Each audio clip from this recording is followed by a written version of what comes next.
we were thinking to build up the circle, to bring him back here again. And that's what we're doing in last 20 years here in Sejny. In our musical workshop with Sejny theater performance, Sejny Chronicles performance, and different other things.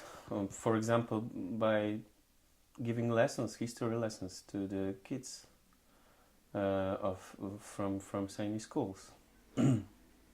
Yeah.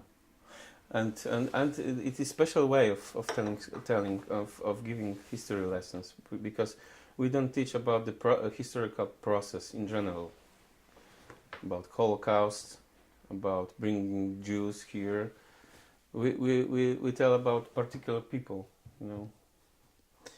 for example, about the guy who came to Sejny, and he entered the synagogue when we had rehearsals of Dibuk. And he, 60 years before, when he was escaping from Sejny, he got to know that all of his family died. He cursed this place, and he said that he would never come back here. Max Furmansky, I'm talking about. He's a guy who his family, all of his family died one day, because people from Sejny were gathered in the market, packed to the train to Treblinka, and the rest was killed one day by a shot in the head. And he escaped to Warsaw, then to Budapest. He wanted in this Sejny, his only dream in Sejny synagogue was to become Cantor. So he started in Budapest. He started his lessons, and then when Germans came to Budapest, he somehow escaped to Buenos Aires, and most of his life he spent in Buenos Aires. Then he moved to San Diego, California. Right now living in Israel, and his children.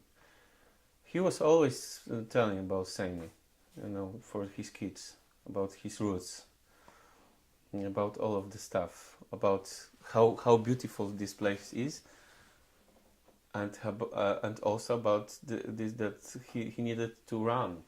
He was a good runner, and that was his blessing, because when they were playing with his Jewish team, with Poles or Lithuanians, they were beaten. Either they were, they lose or won. So that was the story. With he was the one who came, and he told us about the synagogue, how it looked inside. Because we don't have any photos from the interior of synagogue. And he told us about the river, about girls here. He met with his girlfriend from Sejny after 60 years. He sang Kaddish. I think he was the first one who after work who sang Kaddish in Sejny cemetery, Kirkut. Because it's only here right now. Germans cut off all of the Macevas right after they came, and they built up the roads of Macevas. So it's just only hill, and he got to this hill where all of his ancestors are, and he sang Kaddish, and I was witnessing that, and I was witnessing that he came. And he was so thrilled that he spoke only Spanish. And after three days, after 60 years, he started to speak Polish, understood everything, and then started to use words, And he is a great cantor. He was a rabbi and cantor in Buenos Aires for most of his life, and for me it was like great honor to play together concert in synagogue. He was singing traditional Yiddish songs or cantorial songs, and we were playing as klezmer band. And last year when we invited him, we had 20th anniversary of our work, 22nd anniversary actually, and we invited him, and he came.